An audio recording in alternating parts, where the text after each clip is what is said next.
மிக முக்கியமான கடவுளாக சிவபெருமான் கருதப்படுகிறார். மிகவும் சக்தி வாய்ந்த கடவுளான சிவனின் அம்சமே இந்த வீரபத்திரர் ஆவார். வீரபத்திரர் சிவனின் நெற்றி கண்ணிலிருந்து தோன்றியவர்.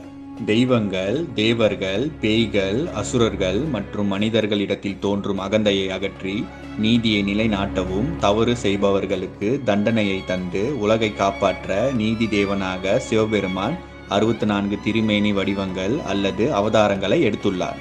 இதில் ஒன்றுதான் வீரபத்திரர் என்கிற அவதாரமாகும்.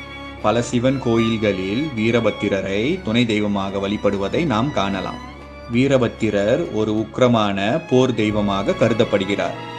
இவர் ஒரே சமயத்தில் முக்கிய கடவுளான பெருமாள், அக்னி தேவன், இந்திரன், சூரிய பகவான், சந்திரன் மற்றும் 30 முக்கோடி தேவர்களை போர் செய்து வீழ்த்தியுள்ளார். இதன் வழி வீரபத்திரர் எவ்வளவு சக்திமிக்க தெய்வம் என்பதை நம்மால் அறிய முடிகிறது. இவர்